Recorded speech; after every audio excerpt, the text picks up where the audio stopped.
ठीक है, स्टार्ट करते हैं। सबसे पहले हम देखते हैं आवर एनवायरनमेंट में एक टॉपिक आता है हमारे पास जो होता है इकोसिस्टम। इकोसिस्टम क्या होता है? What is an ecosystem? An ecosystem is a geographical area in which plants, animals and other organisms as well as weather and landscapes collaborate to form a bubble of life. एक ecosystem एक ऐसी जगह है जिसमें सब एक साथ रहते हैं। प्लांट्स हो गए, एनिमल्स हो गए, अदर ऑर्गेनिज्म है जैसे बैक्टीरिया है, फंजाई है, पैरासाइट्स हैं, वायरसेस हैं, और वेदर हो गया, लैंडस्केप हो गए।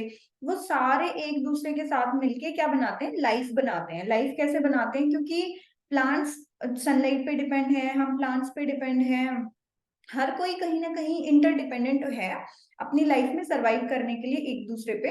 तो जो सारे लिविंग और नॉन लिविंग ऑर्गेनिजम्स, बायोटिक या एबायोटिक जो कंपोनेंट्स हैं, वो मिलके क्या बनाते हैं? इकोसिस्टम बनाते हैं।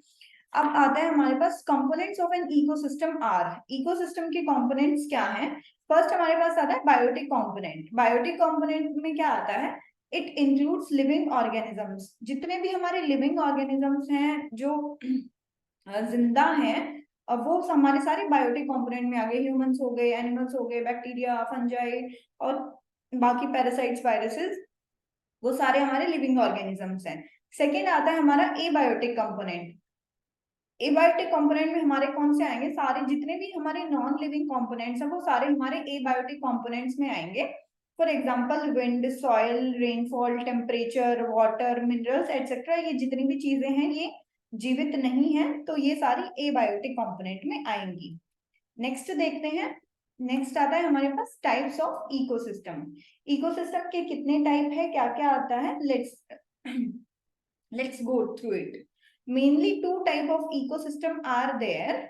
दो टाइप के मेनली हमारे पास इकोसिस्टम होते हैं। फर्स्ट हमारा आता है नेचुरल इकोसिस्टम। नेचुरल इकोसिस्टम में क्या होता है? A community of living and non living things be together freely in nature. Living और नॉन लिविंग थिंग्स जो है वो नेचर में फ्रीली रह रही हैं, उसको क्या बोलते हैं? हम नेचुरल इकोसिस्टम बोलते हैं। अब जैसे हमने, ये हो गया फॉरेस्ट का हमारा एक एग्जांपल हो गया। फॉरेस्ट में क्या है? फॉरेस्ट में पेड़ भी हैं, नॉन लिविंग थिंग्स है जैसे कि मिट्टी हो गई, बाकी सारी चीजें हैं, वो एक साथ रहती है। तो ये नेचुरल इकोसिस्टम है, ये नेचर ने बनाया है, इसमें हमने कोई इंटरफेयर नहीं किया। अब जैसे तालाब है, इसमें पानी है, तो पानी नॉन लिविंग कंपोनेंट है। अब इसके अंदर मछलियां हैं, तो ये क्या है? ये लिविंग कंपोनेंट है। तो ये एक दूसरे के साथ नेचुरली रह रही है, ये हमने नहीं बनाया, ये पहले से नेचर में है। तो ये नेचुरल इकोसिस्टम हो गया। इसके नेचुरल के एग्जांपल क्या हो गए? पॉन्ड हो गया, लेक हो गया, फॉरेस्ट हो गया, एटसेट्रा। नेक्स्ट हमारे पास आता है man made ecosystem. Man made ecosystem, in this ecosystem biotic and abiotic components interact with each other for their survival. Man made ecosystem में क्या होता है? बायोटिक और नॉन बायोटिक कंपोनेंट्स एक दूसरे के साथ रहते हैं, वही सेम कॉन्सेप्ट है, लेकिन ये मैन मेड होता है, मतलब ये आदमी ने अपनी सहूलियत के हिसाब से बनाया है। इसमें एग्जाम्पल क्या आते हैं? एक्वेरियम। एक्वेरियम हो गया जैसे मछलियों को वहां से लाके एक अलग से एक्वेरियम में रख दिया, उसमें भी बायोटिक और नॉन बायोटिक कंपोनेंट्स दोनों हैं। जैसे पानी हो गया वो नॉन बायोटिक कंपोनेंट है, मछली हो गई वो बायोटिक कंपोनेंट है, कई लोग उसमें कछुआ भी डाल देते हैं, वो भी बायोटिक कंपोनेंट है।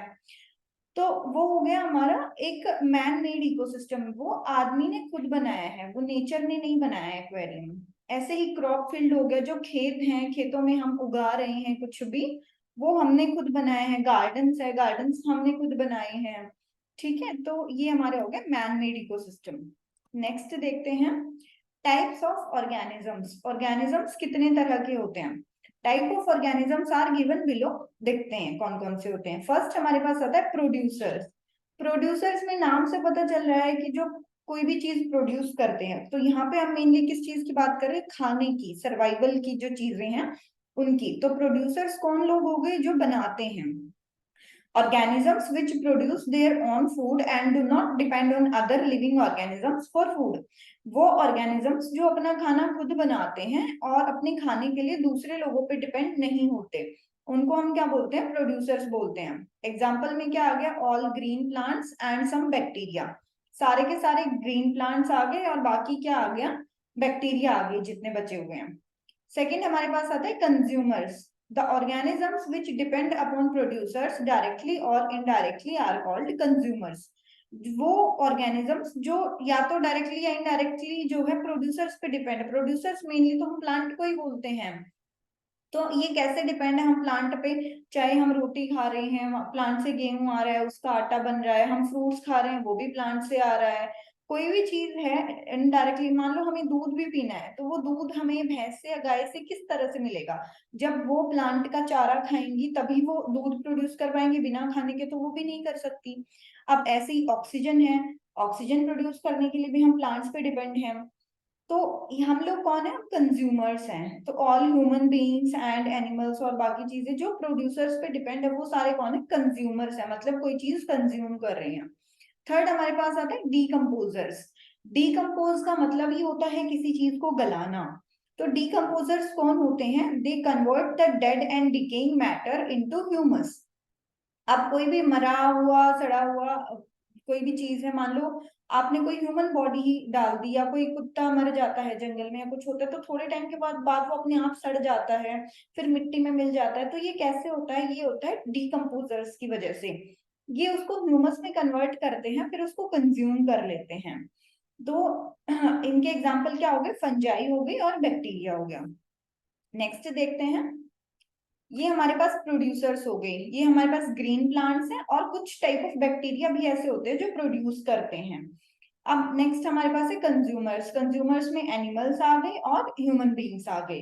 अब डीकम्पोजर्स है, डीकम्पोजर्स में फंजाई हो गई, ये हमारे अर्थवॉर्म है, केचुआ भी बहुत अच्छा डीकम्पोजिशन करता है, तो ये हमारे डीकम्पोजर्स होते हैं।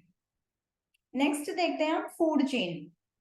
फूड चेन क्या होती है, the sequence of events in an ecosystem in which one living organism consumes another. एक ऐसा सीक्वेंस लिविंग ऑर्गेनिजम्स का जिसमें कि एक लिविंग ऑर्गेनिज्म दूसरे को खा रहा है, and that organism is that then consumed by another larger organism. और वो ऑर्गेनिज्म को क्या करता है, दूसरे वाला खा लेता है। जैसे बड़ी वाली मछली ने छोटी वाली मछली को खाया, अब बड़ी वाली मछली को शार्क ने खा लिया, ठीक है, ऐसे ये लेवल चलता है। या फिर जो बीच वाली मछली थी उसको कोई ईगल आ गया बाहर से, उसने खा लिया, कोई सारस आ गया उसने खा लिया, अब सारस को ह्यूमंस ने मार के खा लिया। तो ऐसे ये फूड चेन चलती रहती है। Each step forms a tropic level. जैसे हर एक स्टेप है, मान लो प्राइमरी जो था, फिर उसके बाद सेकेंडरी आया, टर्सरी आया, इसको हम क्या बोलते हैं, ट्रॉपिक लेवल बोलते हैं। अब हमारे पास टाइप्स आते हैं कि फूड चेन में किस किस टाइप के ऑर्गेनिजम्स होते हैं। फर्स्ट होते हैं हमारे पास ऑटोट्रॉफ्स। ऑटोट्रॉफ्स कौन से होते हैं, फर्स्ट ट्रॉपिक लेवल। ऑटोट्रॉफ हमारा सबसे main basic first trophic level आता है, जिन्हें हम प्रोड्यूसर्स भी बोलते हैं। They make their own food and make it available for other consumers also. ये अपना खाना खुद बनाते हैं और इस खाने को जो है दूसरों के लिए भी अवेलेबल कराते हैं। तो ऑब्वियस सी बात है, हमने इसमें पढ़ा था प्रोड्यूसर्स हमारे कौन है, एक तो प्लांट्स हो गए और कुछ हमारे सेलेक्टेड टाइप ऑफ बैक्टीरिया भी प्रोड्यूसर्स में आते हैं।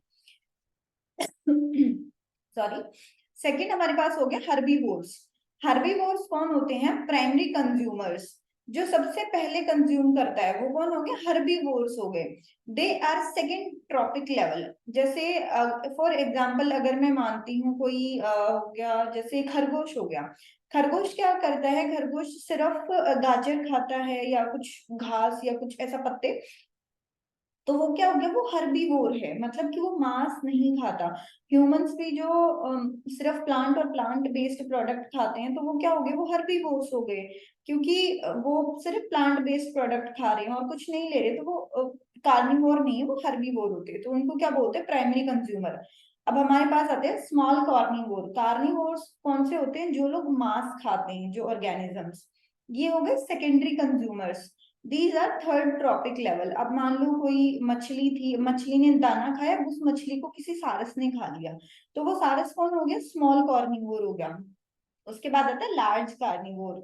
लार्ज कार्निवोर में आ गया टर्सरी कंज्यूमर, जो कि लास्ट कंज्यूमर है, या तो एनिमल हो गया या तो ह्यूमन हो गया। अब मान लो उसको किसी लायन ने खा लिया, तो लायन क्या है, लायन को तो कोई और नहीं खाएगा, तो लायन हो गया लार्ज कार्निवोर, और ये हमारा सबसे टर्सरी कंज्यूमर है और लास्ट ट्रॉपिक लेवल में आता है, फोर्थ ट्रॉपिक लेवल में।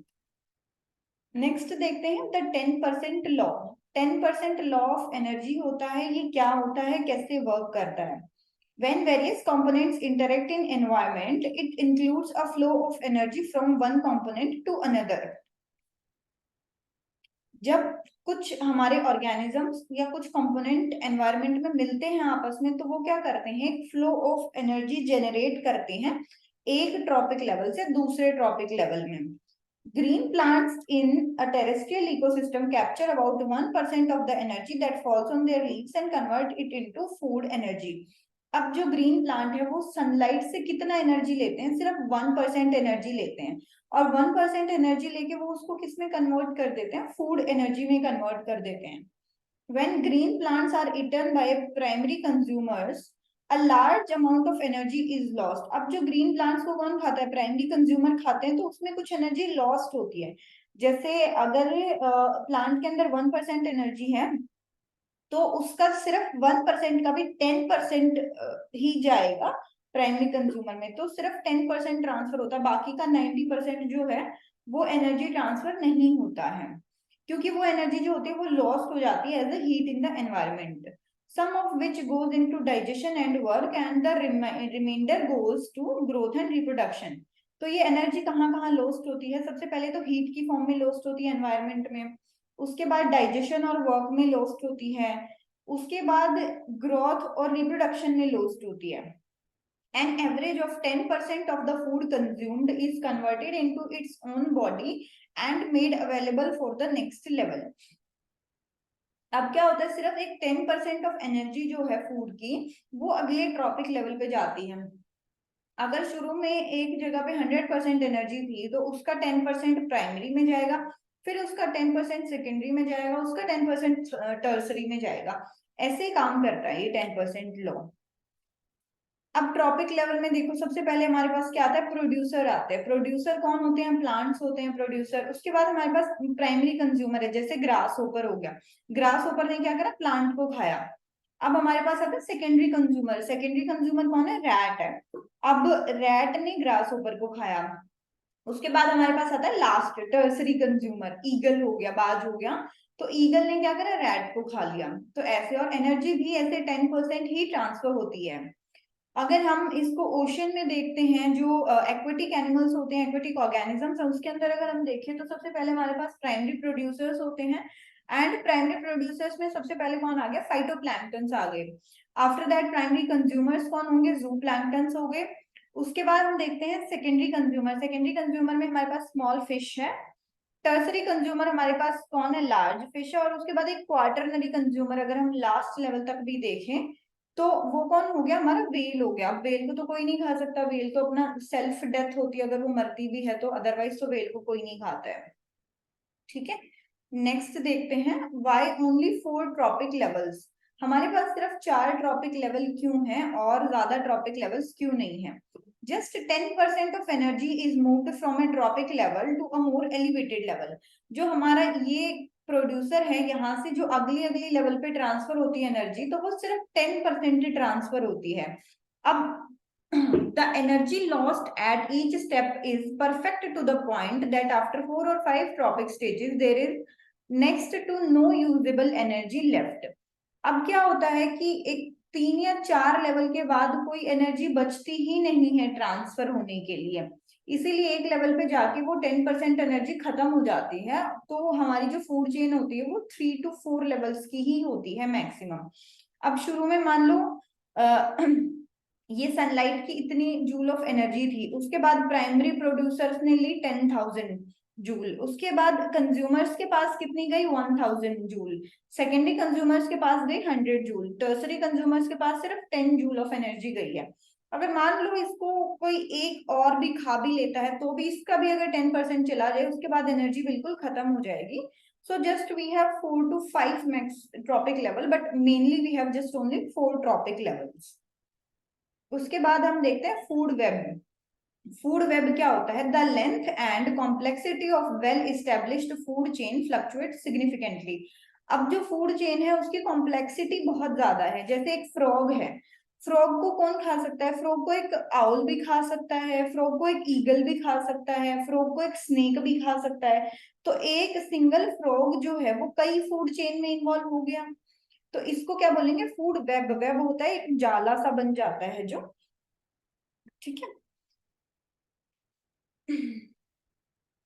ओके, फिर हम देखते हैं every life form is by and large eaten by at least 2 different sort of creatures which thusly are eaten by few different organisms. जो एक ऑर्गेनिज्म होता है, उसे 2 से ज्यादा क्रिएचर्स खाते हैं।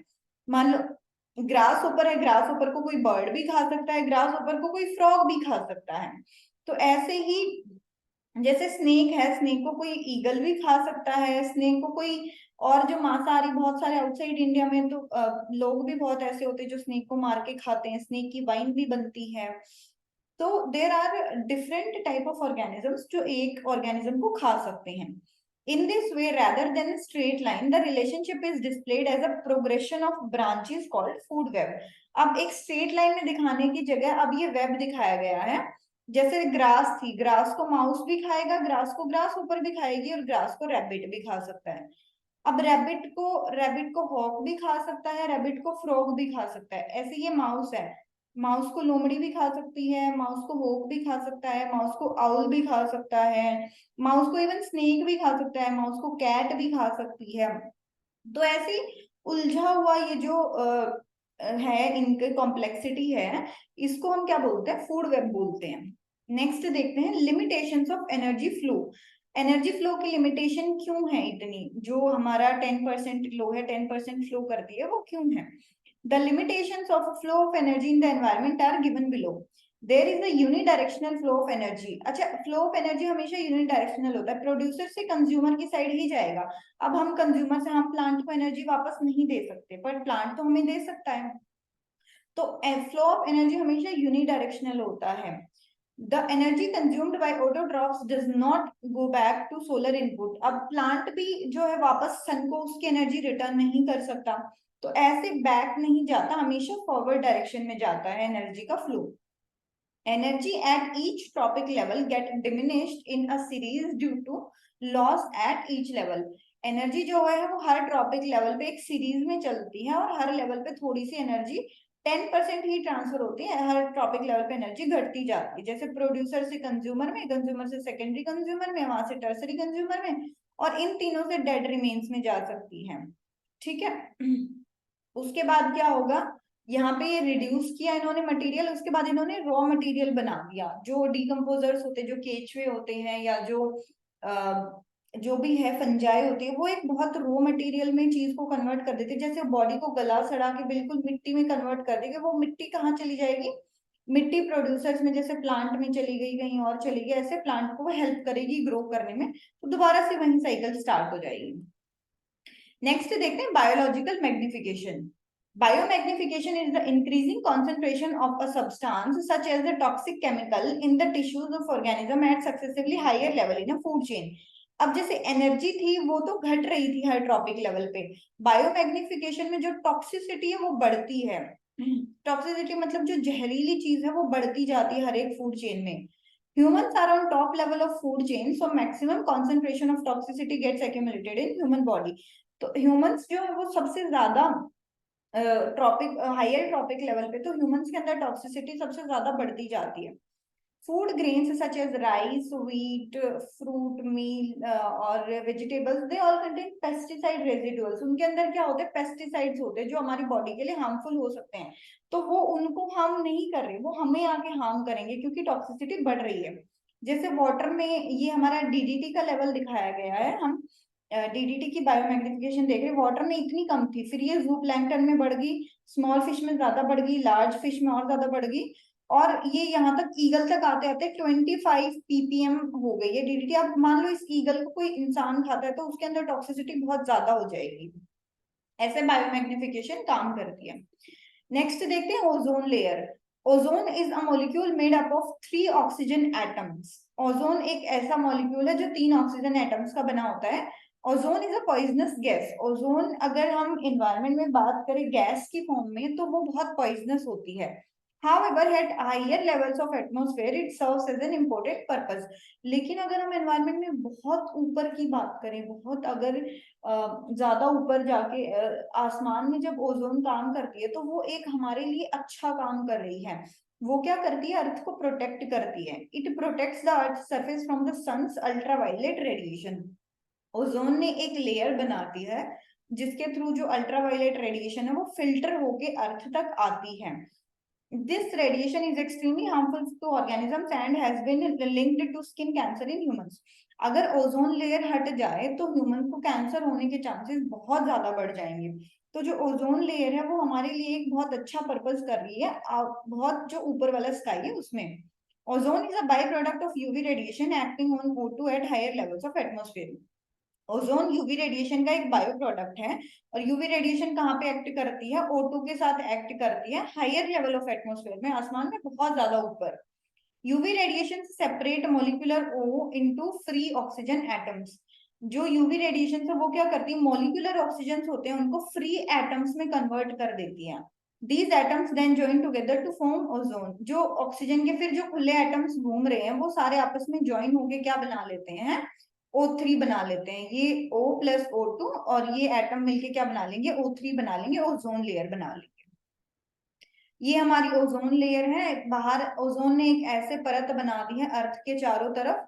अब इससे क्या हो रहा है कि जो सन की यूवी रेडिएशन है वो अर्थ तक नहीं जा पा रही है। यूवी बी रेडिएशन होती है जो मेनली वो हमें, और यूवीसी रेडिएशन वो हमें कैंसर करती है। तो ओजोन उनको अर्थ तक अंदर जाने से रोकता है। जैसे यूवी बी रेडिएशन को काफी हद तक रोक रहा है बट वो फिर भी थोड़ी सी पहुंच पा रही है, यूवीसी को तो बिल्कुल ही ब्लॉक कर देता है। नेक्स्ट देखते हैं the depletion of ozone layer. Ozone layer का डिप्लीशन हो रहा है, मतलब ओजोन लेयर में कुछ ऐसे सुराख हो रहे हैं जहां से रेडिएशन आ रही हैं अर्थ पे। In the 1980s the amount of ozone in the atmosphere begin to fall precipitously. जब 1980 के टाइम पे जो ओजोन थी एटमॉस्फेयर में उसका अमाउंट बहुत कम होने लगा था, फॉल होने लगा था। This decrease has been linked to the use of synthetic chemicals such as chlorofluorocarbons, CFCs, which are used as refrigerants and in fire extinguishers. अब 1980 में क्या हुआ था? ये किस चीज की वजह से बढ़ा था? धीरे धीरे जो फ्रिज है वो बहुत ज्यादा बढ़ने लगे थे, और जो फायर एक्सटिंग्विशर्स है उनकी डिमांड भी बढ़ने लगी थी। तो उनकी वजह से क्या होता है? उनसे रिलीज होती है क्लोरोफ्लोरोकार्बन्स, और क्लोरोफ्लोरोकार्बन्स जो होते हैं वो ऊपर एटमॉस्फेयर में जाके ओजोन को डिप्लीट करते हैं, मतलब ओजोन लेयर के अंदर सुराख पैदा कर देते हैं। The United Nations Environment Programme was established in 1987। फिर 1987 में एक प्रोग्राम एस्टेब्लिश करा गया यूएनईपी के द्वारा, United Nations Environment Programme. It was successful in reaching an agreement to cap CFC production at 1986 level. इन्होंने क्या बोला कि 1986 में जितना CFC प्रोड्यूस हुआ है उसको कम करा जाएगा, उसको घटाया जाएगा। All companies must now manufacture CFC free refrigerators around the world.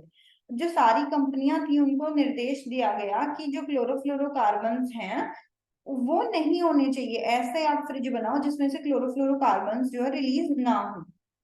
Next देखते हैं हमारे पास क्या आता है? Garbage. Garbage includes trash, waste material and unwanted और यूज्ड प्रोडक्ट्स। गार्बेज में क्या क्या चीजें होती है? या तो ट्रैश होता है, कचरा है, वेस्ट मटेरियल है, और अनवांटेड जो चीज हमें नहीं चाहिए, या फिर यूज्ड प्रोडक्ट हमने एक दो बार यूज कर लिया अब हमें उसकी जरूरत नहीं है, तो वो चीजें सारी क्या होती है? गार्बेज होती है। Waste from vegetable and fruits, vegetable और फ्रूट्स का भी वेस्ट हो सकता है, किचन का भी वेस्ट हो सकता है, स्पॉइल्ड फूड प्रोडक्ट्स, खराब हुआ हुआ खाना, वेस्ट पेपर्स जो हमारे बेकार के पेपर हैं, and animal waste. Animal waste हो सकता है, प्लास्टिक मटेरियल्स हैं, ड्राइड लीव्स, हस्क हैं, सूखी हुई पत्तियां, कैटल वेस्ट है, और वीड हो गया जो अनवांटेड प्लांट्स हो गए, and other waste products generated on a daily basis are example of this. तो ये सारी चीजें जो है गार्बेज में आती हैं। अब गार्बेज के दो टाइप होते हैं, फर्स्ट होता है बायोडिग्रेडेबल, सेकंड होता है नॉन बायोडिग्रेडेबल। बायोडिग्रेडेबल गार्बेज कौन सा होता है देखते हैं। बायोडिग्रेडेबल वेस्ट है, it can be break down into natural components. जो हमारा ये वाला है ये बायोडिग्रेडेबल वेस्ट है, जो फ्रूट्स वेजिटेबल्स का, किचन का, या स्पॉइल्ड फूड प्रोडक्ट्स हो गए, ये सारा जो हमारा वेस्ट होता है बायोडिग्रेडेबल है, जिसको जो है गलाया सड़ाया जा सकता है और जो दोबारा से रॉ फॉर्म में कन्वर्ट हो सकता है। It exist for a short time, बहुत थोड़े टाइम के लिए होता है। अगर आप जमीन पे एक एप्पल फेंक दोगे तो वो 10-15 दिन में, 20 दिन में, 25 दिन में वो मिट्टी में मिल जाएगा।